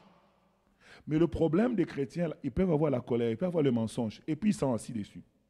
Ils attendent que le jour qu'on sera à l'église, et un petit dit feu, recevez le feu. Là tu vas tomber, les démons vont se manifester, compris pour toi. Soyons des chrétiens responsables. Un chrétien responsable peut se dire, non, je constate que je mens facilement. Non, je pense que je vais m'attaquer à ce problème-là. Tu n'as pas besoin qu'on te le dise. Ça, ce sont quand on est encore bébé. Mais quand on a grandi, on se dit, non, je sens que quelque chose commence à revenir. J'avais vomi le mensonge, il commence à revenir. J'avais vomi l'alcool, je sens que l'envie revient. J'avais vomi, je ne sais pas, la porno, je sens que ça revient. J'avais vomi la masturbation, ça revient. Mais il y a des chrétiens, ils peuvent venir à l'église, ils chantent avec nous, mais ils sont masturbés hier. Ils sont tranquilles. Nous levons, eux aussi ils vont lever les saintes mains. Nous levons tout ce que Seigneur prend. Et puis il ne faut rien de ça. Mais normalement, un chrétien doit faire sa propre union. Non, ça ne va pas, il y a un problème. Je ne vais pas me contenter juste de demander pardon. Je vais chercher mon auto-délivrance. Je vais prier pour moi-même, que je sois libéré de cette chose. S'il faut jeûner, je vais jeûner. S'il faut faire quoi, je vais faire. Si je constate que malgré tout ce que j'ai fait, je n'arrive pas, je vais aller demander de l'aide même. Je n'attendrai pas que je tombe à l'église. Je vais moi-même aller chercher que cet esprit disparaisse. C'est ça qui fait en sorte qu'on devient fort. Mais plusieurs chrétiens ne font pas ça. Ils sont juste dans l'offensive, mais ils ne gèrent pas leur état d'âme. Parce que le diable travaille toujours pour s'aimer quelque chose en nous. Il sème. La Bible dit un semeur sorti pour s'aimer. Il a sémé, et puis on dit que l'ennemi est venu aussi s'aimer là-dedans. Le diable travaille toujours pour s'aimer. Il y a des comportements qu'on avait, mais que le diable va encore remettre. Sophonie, chapitre 2, verset 1. Il y a des gens qui n'ont jamais lu Sophonie. Aujourd'hui, ils vont lire quand même Sophonie. Sophonie, chapitre 2, verset 1. La Bible dit, rentrez en vous-même. Examinez-vous, nation sans pudeur. Dieu veut dire, rentre. Tu n'as pas besoin de quelqu'un qui t'examine. Toi-même, examine-toi. Toi-même, examine-toi. Toi-même, examine-toi. Je constate que je ne prie plus. Je constate que je ne lis plus la Bible. Tu n'as pas besoin qu'on le sache. Tu n'as pas besoin qu'on te prophétise. Ainsi par l'Éternel, mais qui tu ne lis plus. Tu n'as pas besoin de ça. Dieu te respecte tellement trop qu'il préfère que tu puisses t'examiner toi-même. Vous savez que la plupart du temps que Dieu dit une chose comme ça sur quelqu'un, c'est qu'il lui a dit ça, ça fait longtemps. Et alors Dieu dit peut-être que la honte, il va changer. Examine toi-même, mon frère, ma soeur. La Bible dit, rentrez en vous-même. C'est ça qu'on fait la cure d'âme. On rentre en vous-même, on regarde quelles sont les choses que vous avez faites, quelles sont les choses qui pourraient être les ports d'entrée. Au lieu que le pasteur fasse ce chemin avec vous, faites-le vous-même. Faites-le vous-même. Et il y a même des gens qui meurent avec parce qu'ils sont tellement serviteurs déjà, ils sont diacres, anciens, pasteurs, ils sont responsables du département, ils ont quand même une certaine autorité à protéger. Donc ils ne peuvent pas aller voir les pasteurs ou quand ils ont des problèmes. Mais ok, il n'y a pas de problème. Mais fais-le toi-même. Mais il y a des gens qui sont comme ça et qui ne font rien. Et c'est comme ça que les diables arrivent à aller envoyer une flèche lancée au hasard qui va attraper cette personne-là. Tu as une rancœur avec une personne. Avant, tu faisais quand quelqu'un te chicane, tu es fâché le matin, à midi, tu oublies. Mais maintenant, 3 mois, tu ne parles pas à Mado. Ou même quand tu la souris, c'est sourire civilisé. Mais dans le cœur, tu es déjà bloqué. Dis-toi, tu n'entreras plus ici. Et quand tu fais ça, tu penses que tu trompes juste nous.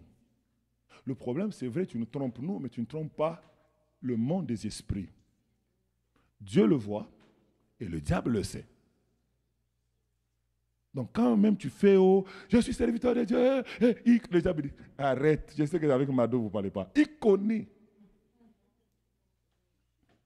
Même quand tu dis non, on va jeûner, nous on va chercher la face de Dieu. Tu fais là, nous tous on dit vraiment, on a des frères à l'église qui prient. Le diable dit, toi tu me chasses.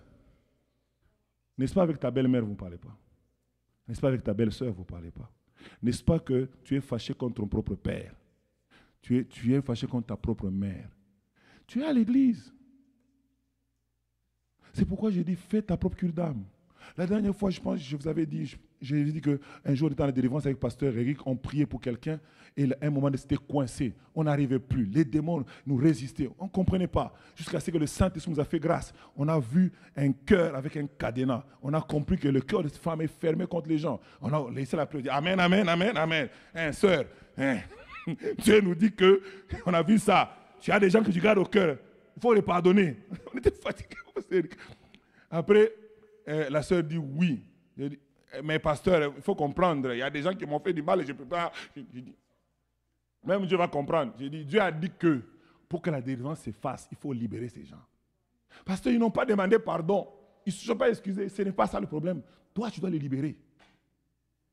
Et là, on a commencé. J'ai dit à pasteur Eric, ok, tu vas parler Et elle va répéter la prière comme si c'était elle. J'ai dit, tu répètes la prière de pasteur Eric comme si c'était toi. Parce que comme Seigneur Jésus, je pardonne. Mon Père. Bon, non! Je ne peux pas, non! Là, elle-même dit, elle défilait dans sa tête tout ce que son père avait fait. Je ne peux pas. On a dit, on ne peut pas passer. Mais elle était à l'église. Elle chassait les démons. Elle faisait tout. Fais ta propre cure d'âme. Ta vie est bloquée par toi-même. Le diable est tranquille. Il sait. C'est moi j'ai dit qu'on a dit les ruses du diable. Il sait que tu es tellement fort. Tu es une femme de prière. Mais il sait que je vais juste te mettre un petit point. Ton mari va te parler comme ça. Ta femme va te parler comme ça. Tes enfants vont te parler comme ça. Ton papa va te toucher ici. Et tu bloques. Et lui, le diable dit, je l'ai eu. Juste une petite ruse.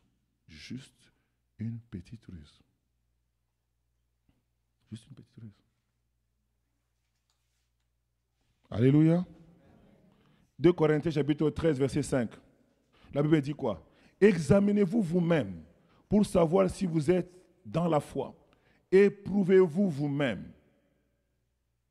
Et on continue, ne reconnaissez-vous pas que Jésus-Christ est en vous? On dit, éprouvez-vous vous-même. Examinez-vous vous-même. La Bible insiste. Je vous donne un verset dans l'Ancien Testament, dans le Nouveau Testament. Examine-toi toi-même. Vous n'avez jamais vu des fois des personnes, quand on dit que cette personne est tombée, ils disent, oh non, Albertine ne peut pas faire des choses comme ça. Elle était méchante à l'intérieur, mais à l'extérieur était bonne. Tu as besoin d'être vrai. Examine-toi et prie pour que ces choses-là sortent. Toi-même, tu sais, même quand tu es la gentille du monde. Moi, ils ne me connaissent pas encore ma face B. Et des fois, tu trouves que c'est un sujet de gloire, quoi. Mais non, tu dois prier pour ça. Faire ta propre cure d'âme. Dis ça et ça ne va pas, Seigneur. Je veux que ça change. Des fois, quand vous manquez de jeu de prière, c'est le même second. Toi, tu n'as pas de jeu de prière. Le comportement que tu as là, tu devrais être en prière. Oh Seigneur, je vais me marier. Dieu regarde aussi et dit, toi, tu vas épouser mon serviteur ou ma servante. Pardon.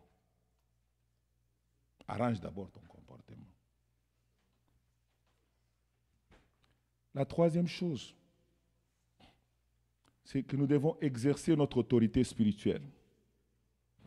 Nous avons reçu l'autorité, mais si on ne l'exerce pas, rien ne peut se faire. La Bible dit, je vous ai donné le pouvoir ou l'autorité de marcher sur les scorpions, sur les serpents et sur toute la puissance de l'ennemi. Et rien ne pourra vous nuire. Je vous ai donné l'exemple du pasteur Ken Taylor avec le problème de l'imprimante. Tant qu'il n'avait pas encore exercé l'autorité, les choses ne marchaient pas. Il a changé d'imprimante, ça n'a pas changé le problème. Tu peux changer des stratégies humaines. Si c'est le diable qui est derrière ton problème, ça ne changera rien. Tu vas dire non, ce médecin ici n'est pas correct, je vais aller prendre le médecin des médecins. Tu vas aller en Suisse, tu vas aller en Inde. Ça ne va pas fonctionner. Ce qui est important, c'est d'abord changer les données spirituelles afin que les données visibles puissent suivre aussi. C'est pourquoi on doit prendre autorité. Je prends autorité contre tout esprit qui combat ma vie. Je prends autorité contre cette puissance. Les chrétiens se plaignent beaucoup, mais ne chassent pas les démons. Ne chassent pas l'esprit qui s'oppose à eux.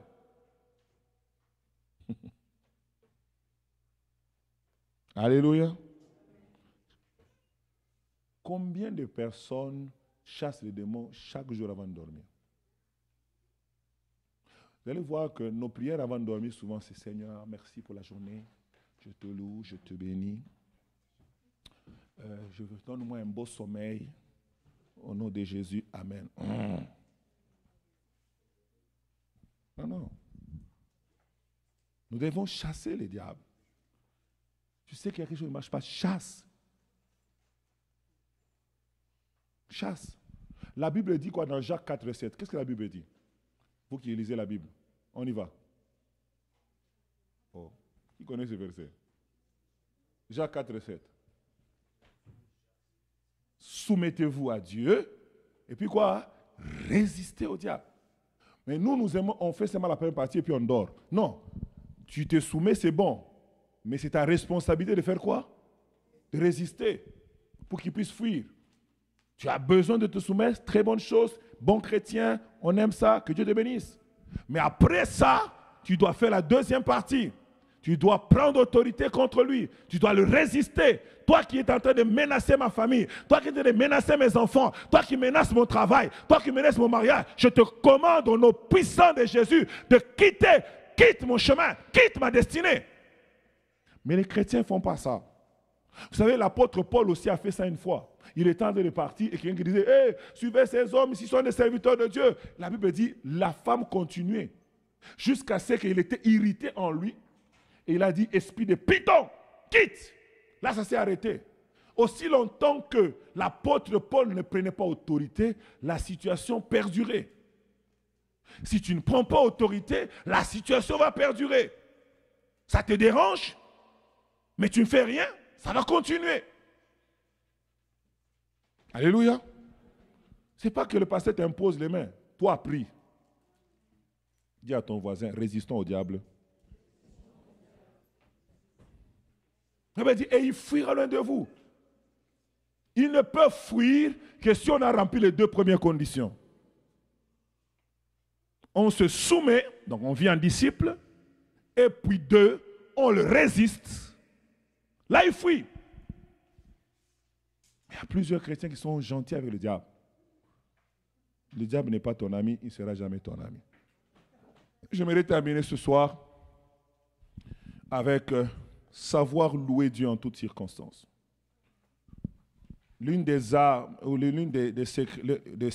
secrets de pouvoir vivre en vainqueur dans le combat spirituel qui trouble le diable, c'est cette capacité d'une personne au milieu de l'adversité de pouvoir louer Dieu. Quand tu es capable de louer Dieu, même quand tout va mal, le diable tremble. Le diable, il est désarmé. Le diable sait que les mauvaises situations nous amènent toujours à murmurer, à pleurer, à perdre la foi, à dire n'importe quoi, à donner à Dieu des ultimatums. Seigneur, si tu ne fais pas, je ne vais plus continuer à prier. Si tu ne fais pas, je ne vais plus aller à l'église. Si tu ne fais pas vraiment, cette semaine, si elle finit et que je n'ai pas trouvé d'emploi, je ne dirai même pas à ton église. Le diable sait qu'on fait ça. Il va faire la pression juste un peu autour de toi. Et il va te pousser dans cette position-là pour que tu sois perdant dans le combat spirituel. Mais quand maintenant, toi, tu te résous de dire que l'Éternel a donné, l'Éternel a repris, que le don de l'Éternel soit glorifié, le diable perd. Tu restes toujours vainqueur. Parce que lui, il s'attend à un autre résultat de ta bouche, mais toi, tu lui offres l'adoration à l'Éternel. Quand nous faisons ça, je vous dis la vérité, il va fuir lui-même. Paul et Silas sont mis en prison. Dans cette prison-là, et ils trouvent la force, bien qu'ils soient enchaînés, bien que les choses ne vont pas bien, ils trouvent la force de monter vers Dieu. Une louange et une adoration. Vous savez, quand nous lisons ce texte-là, nous voyons par la suite que Dieu les a délivrés. Mais eux ne savaient pas que Dieu allait les délivrer. Eux, ils étaient en train juste de louer Dieu. Vous savez, quand nous lisons les textes, il faut toujours se mettre dans la peau de ces gens qui vivent ça. Eux, ils ne s'attendaient pas à ça. Quand, comment il s'appelle son nom? Daniel est entré à la fosse au lion. Il ne s'attendait pas que Dieu allait fermer les lions. Lui, il était là, dit, moi c'est Dieu, c'est tout. Quand les trois compagnons de Daniel, on leur a dit que vous devez adorer la statuette, ils ont dit, nous, même si Dieu ne nous délivre pas, ce qui est sûr au roi, on ne va pas se procéder devant ta statuette. Ils ne s'attendaient pas à une délivrance, ils s'attendaient juste à rendre grâce à Dieu. Ça éblouit le diable. Le diable ne comprend pas, parce que l'être humain normal, quand il vit des moments difficiles, la bouche là, ça commence à dire n'importe quoi. Dans cette église-là, je ne comprends pas. Il n'y a pas la puissance de notre église. Dans notre église, vraiment, Dieu n'agit pas. Il faut vraiment qu'on prie beaucoup, que Dieu commence à agir. Non, c'est parce que toi, tu ne vois pas. Il y a des gens qui voient. Une fois Platini, sa femme est arrivée, non? Toujours dans la même église, oui ou non? Mais parce que toi, la tienne n'est pas encore arrivée, Dieu n'agit pas. Alléluia. Ah, Dieu, vraiment, dans cette église, vraiment, Dieu n'agit pas. Vraiment, depuis que je suis mon problème, le problème, c'est que le diable t'a mis dans une position où tu peux murmurer. Et là, tu commences à murmurer. Plus tu murmures, plus tu deviens faible. Mais si tu peux, tu dis, béni soit Dieu. Le Seigneur de grâce, c'est lui qui m'a donné la vie, m'a donné la force. Même si je ne vois pas que sa main agit, mais je crois qu'il va agir. Je crois que mon Rédempteur est vivant et il s'élèvera le dernier sur la terre. Je te dis, Seigneur, merci pour Platini, dont la femme est arrivée. Merci parce que je sais que le panier est en train de tourner. Si ça a commencé par Platini, demain ça sera pour moi. Quand tu adores Dieu de telle manière, Dieu aussi dit, yes, le gars a compris les choses. Et toi, tu dis,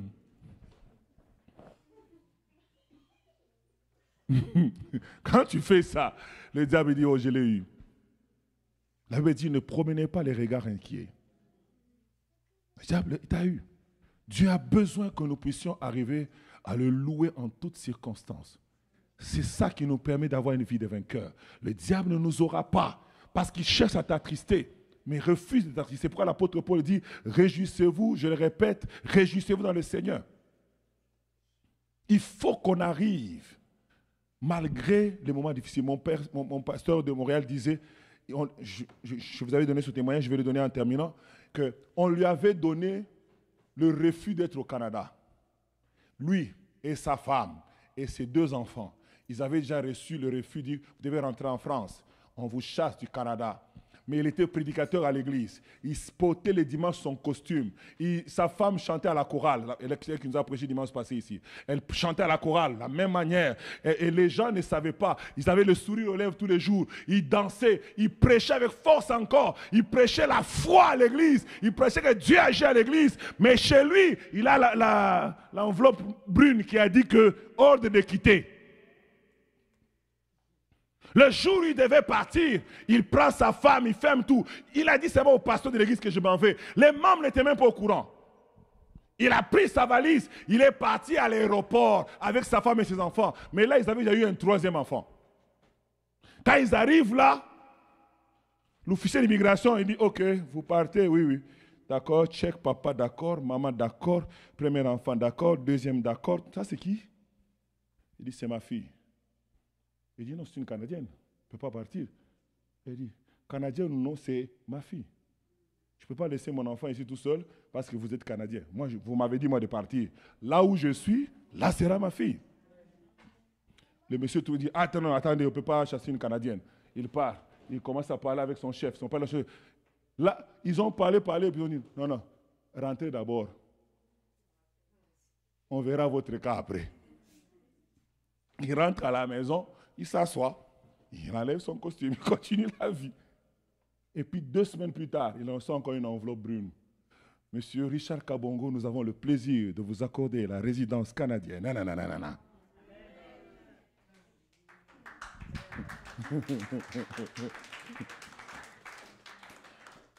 Dieu peut t'amener jusque-là. Vous savez, les gens, ils veulent que Dieu les délivre avant. Je suis sûr que Shadrach, Meshach et Abednego auraient aussi aimé qu'on les délivre avant. Mais Dieu dit non, on entre d'abord dans la fosse. Non, Seigneur, moi je veux que tu me sors avant que les lions. Non, entre d'abord là-dedans. Moi j'ai reçu un refus pour elle. J'ai tout introduit. Le Canada dit qu'on pense que votre relation là, elle est fausse. J'ai dit, aïe, on dit, elle ne vient pas. Oh, j'ai pleuré quand même un peu. Après, j'ai essuyé mes larmes. J'ai fait comme David dans 1 Samuel 30. David dans 1 Samuel 30, David pleura. Et puis après, il a dit, Abiatar, viens ici. On va consulter l'Éternel. Qu'est-ce que tu dis, Seigneur? Tu as dit, Thierry, moi je t'ai envoyé au Canada, oui ou non? Je dis oui. Alors, ta famille doit être où? Au Canada? Oui. Ça va aller. Je dis ok. Et puis, j'ai fait entrer le recours. J'ai dit, moi, je conteste la décision de ce monsieur-là d'Allemagne qui a décidé que ma femme ne vient pas. Et puis, on est allé avec l'avocat. Le jour d'obédience, j'avais déjà Robo Santé, Rikabaya Saka, Shandaria Katuka. Hey, hey, hey, hey, hey. J'arrive là, on entre, on m'assoit, je me mets, mon avocat, moi et le greffier, non, comment, le juge et le greffier. Le greffier qui représente le gars qui a signé là-bas que refus. Dieu n'a pas dit, oh, parce que tu es serviteur de Dieu, il faut que ça marche jusque... Non, non, c'est allé jusque-là. Je donne ce témoignage pour que tu comprennes que il ne faut pas penser que parce que tu as péché nécessairement. Je servais Dieu. Je suis venu au Canada parce que Dieu m'a dit. Mon père voulait que j'aille aux États-Unis ou bien en Russie. Donc même ma famille ne voulait pas que je vienne ici. Je suis venu ici parce que Dieu a dit. Mais malgré tout ça, j'ai vécu ce que je vous dis. Et là, quand on arrive là, le juge dit, OK, nous allons écouter la partie de la défense. Pourquoi vous contestez? Quand je voulais parler, le greffier lève la main. Vous permettez, monsieur le juge? Oui, est-ce que je peux parler? Il dit, OK, on dit parler. Il dit, au vu de ce que j'ai lu, je ne vois pas pourquoi l'agent de l'ambassade a refusé le visa à Mme Lumbu. Donc moi, je conteste la décision. Je n'ai pas le droit de lui donner le visa, mais je conteste la décision. Que ça rentre en Allemagne, qu'elle lui donne plus de preuves de son refus. Parce que moi, je ne vois pas. On a fait 15 minutes. On a cancellé. Quand c'est rentré là-bas en Allemagne, le gars n'avait pas d'argument. Il a fait seulement oui maintenant.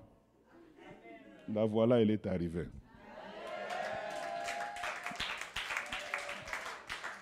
Amen. Juste pour te dire, ne laisse pas le diable te voler ton adoration. Parce que quand il te vole ton adoration, tu deviens perdant dans le combat spirituel. Pleurer, c'est humain, mais ne pleure pas indéfiniment. Essuie tes larmes et commence à louer le Seigneur. Commence à adorer Dieu, commence à servir Dieu et Dieu va s'occuper du reste. Que Dieu vous bénisse. Chacun va prier selon, on va prier 2 minutes, tu vas prier au Seigneur. Peut-être toi, c'est être disciple, peut-être toi, c'est, je ne sais pas, c'est utiliser l'autorité que tu n'utilisais pas. Peut-être toi, si tu ne fais jamais la cure d'âme de ta propre vie. Peut-être toi, tu n'es jamais capable de louer Dieu en toutes circonstances, surtout dans les moments difficiles. Tu vas dire au Seigneur, aide-moi à faire ces 4 choses pour que je sois toujours vainqueur dans le combat spirituel.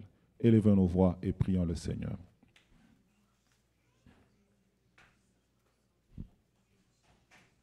Ibrode sandara baike te gloria manderebo saike rimandoro saya brese keria makare de sonderebodi Librando rabasa karianda rabo sopre kele garamande rebo santo.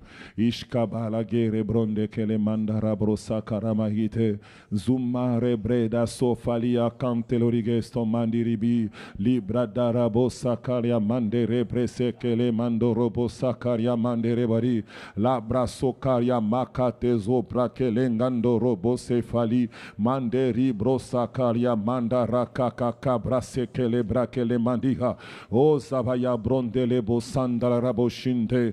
Aide-nous, Seigneur, à être des disciples, des personnes qui suivons le Maître, des personnes qui obéissons au Maître, des personnes qui faisons ce que le Maître dit. Aide-nous, Seigneur, mon Dieu et mon Roi, Ribro Sakaria Manderebo Saraba, à être disciplinés dans le nom puissant de Jésus. Aide-nous à faire notre propre cure d'âme, afin de chercher notre délivrance, afin de chercher notre libération, afin de ne pas laisser un défaut de cuirasse, un défaut de ceinture, un défaut de zèle, un défaut de quoi que ce soit au milieu de nous. Yahweh, nous prions dans le nom puissant de Jésus que ma soeur, mon frère, ainsi que moi-même, exerçons notre autorité face aux choses qui s'opposent à nous, que l'on résiste à l'ennemi, On résiste au monde des ténèbres,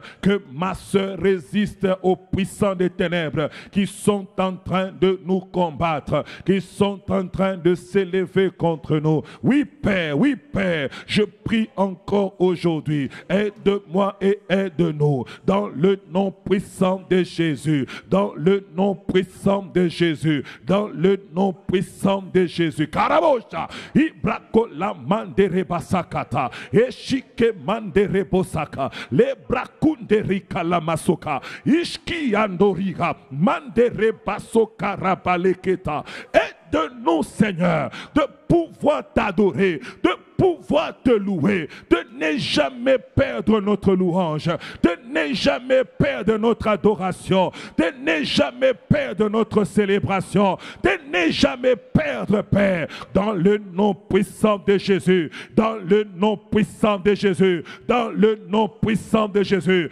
dans le nom puissant de Jésus, dans le nom puissant de Jésus. Accorde-nous la grâce. Accorde-nous la grâce. Rika balakete brekelekete. Indorobo santo, ishkia manderebo sakata, le brakundereba la kosa, zibelia kontereba suka, rikakakakabrasa. Amène l'église à apprendre au Dieu, à utiliser leur bouche, à apprendre au Dieu, à vivre en disciple, à apprendre au Dieu, à faire leur examen au Dieu, à faire leur examen profond dans le nom puissant de Jésus.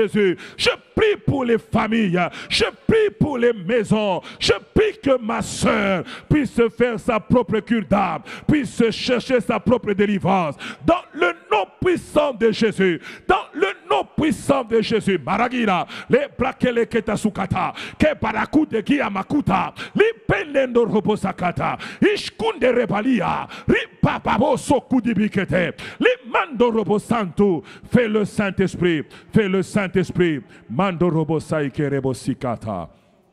Indorobosante lorige. Tu vas prier.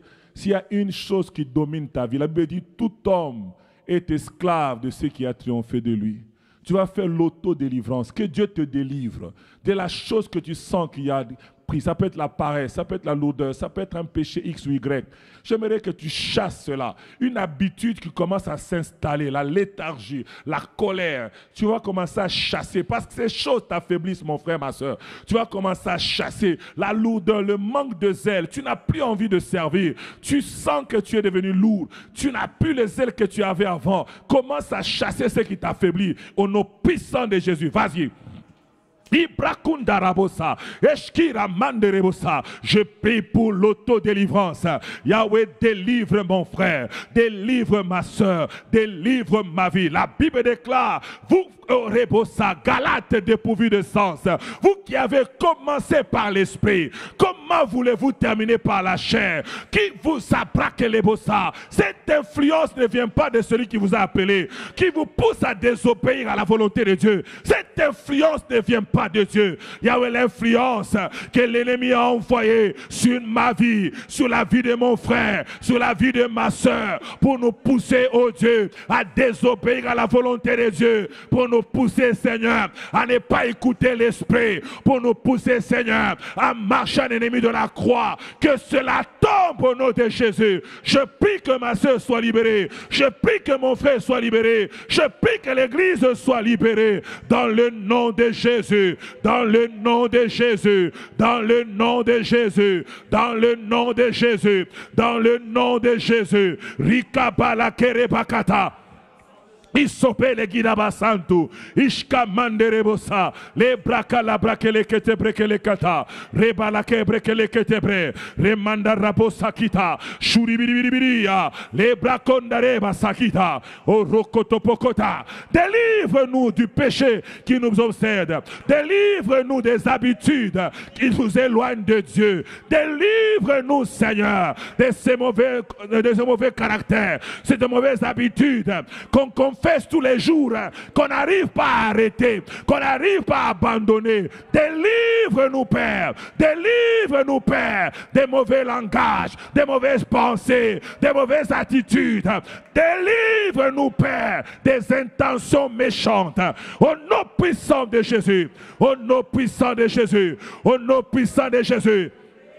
Et Rakutabaya, délivre-nous, délivre-nous, Seigneur. On veut être libéré, on veut être délivré dans le nom de Jésus. Que les chaînes tombent. La colère de nos parents qui nous suivent aujourd'hui, délivre-nous de cela. Délivre-nous des habitudes de nos aïeux. Délivre-nous, Seigneur. On veut que les chaînes tombent. Yahweh Brasaka, délivre ma bien-aimée, délivre mon bien-aimé qui reproduit un caractère, qui reproduit un comportement. Au nom puissant de Jésus, que la délivrance puisse être notre partage. La prakarekata délivre notre esprit.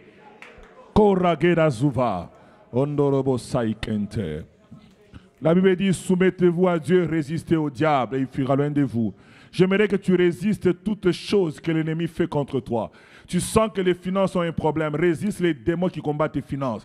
Tu sens que tu as un problème de mariage, résiste l'esprit qui combat ton mariage, qui t'empêche de te marier ou qui rend le mariage difficile, qui combat telle ou ta santé. Tu vas chasser cet esprit-là au nom puissant de Jésus. Vas-y, prie. Et rabasa kere mandeka yo sokuri bringele bosa ya shakaria mandere balakata yo sopere kera balakete bre le branda la baseka reba baba basha reba la kere boshantu ishka mandere besa eske pele kete bre le brekele kete o shakarabaya eska baya kete bre e baba babosa e shakara mandere bosa.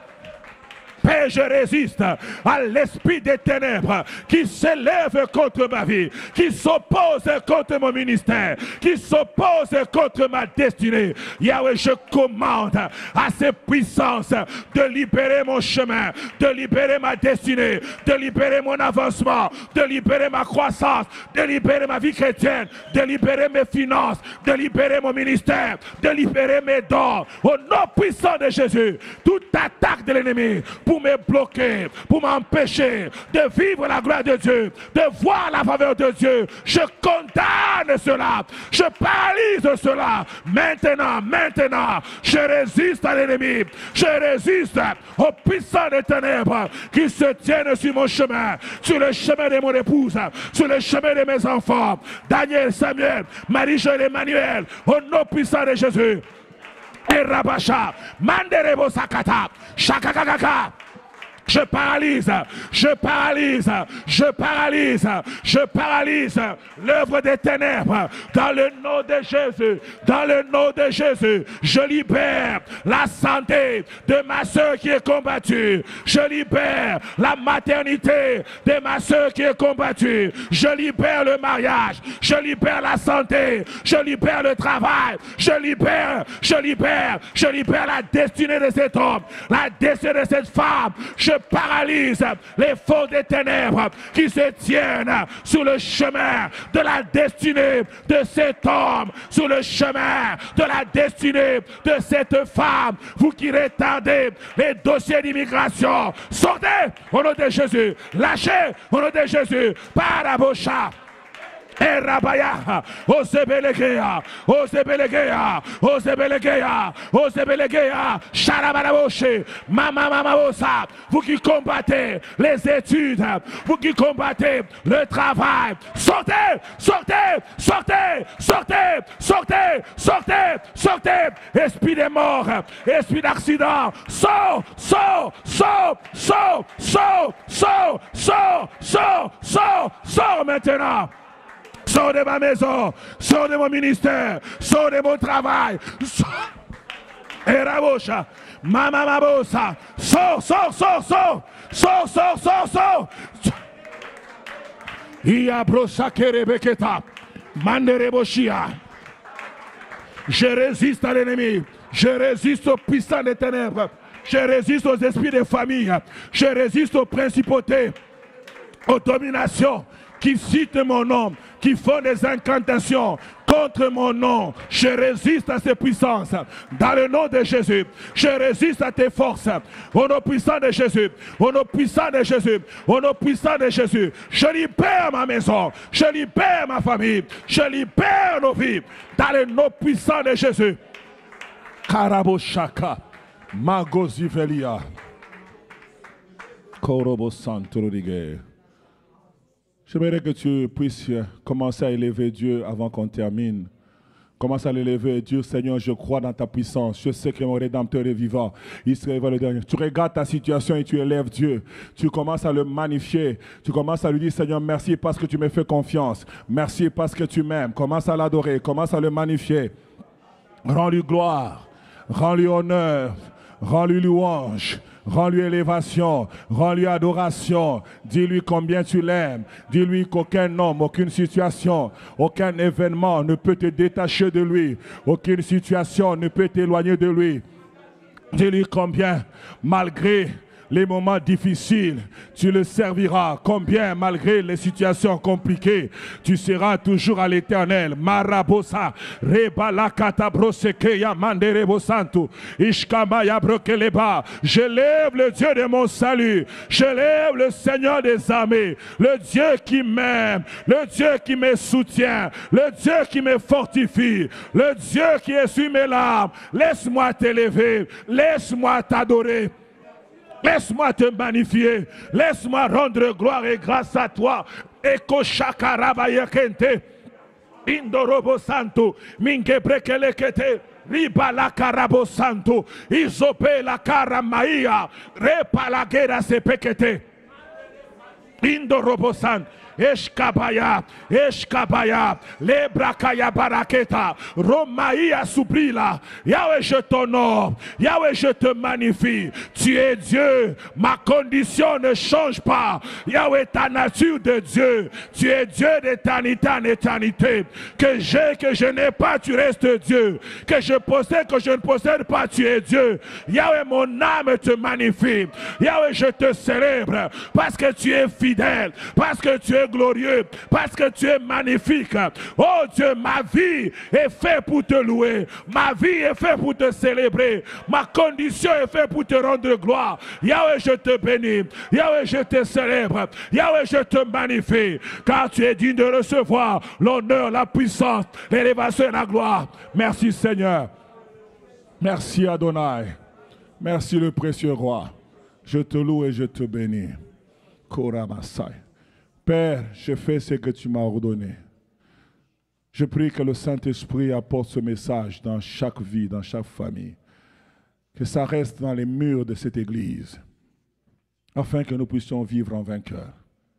Tu nous amènes dans une dimension où les ennemis sont nombreux. Comme l'apôtre Paul dit, une grande porte d'un accès efficace nous est ouverte, mais les adversaires sont nombreux. Voilà pourquoi tu m'as dit, enseigne à mon église les réalités du combat spirituel.